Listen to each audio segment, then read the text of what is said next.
kumbaga makakapagpabago Okay.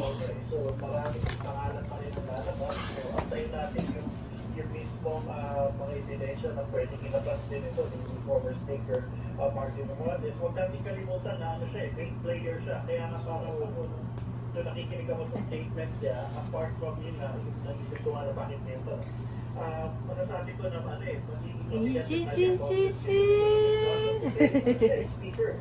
So yung access sa information, yung kanyang access sa mga malalaking tao, talagang Pero malinaw Sama sa na inyo, Professor Arjan, ano ang papel niya? Kung sinasabi na siyang mastermind, paano siya naging mastermind?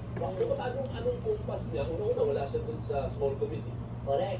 Pangalawa, wala din siya sa APRO. Although, siyempre siya ang speaker. Ang tinuro nga niya pangalan, si former Senate President Cesar Escudero at si Zaldi Co. Kaya na nag-decide dun sa budget. So, malinaw ba anong papel niya? Oo. Kaya siya tinuturong mastermind?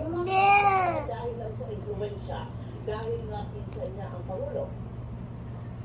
Ako kung babalikan natin yung mga nangyari noong 2022, so makikita natin na yung mismong pag-angat niya dito sa pwesto ng Speaker of the House, makikita natin na malaki yung kanya naging role sa pag-aayos ng legislative parang majority dito sa pamalaang Marcos. So, yung kanyang pamumuno bilang Speaker, ito ay meron siya influensya sa mga bawat membro.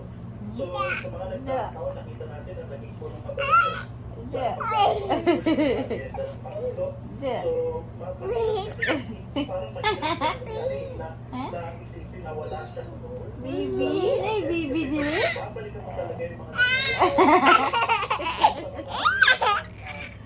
leading campaigners Baby. pag-push ng mga items, Baby. justify ng pag-allocate ng mga funding. So, again, yung mga Uy, claims nagbuwa. na sabi na meron siyang role dito sa issue ng flood control. So, kailangan parang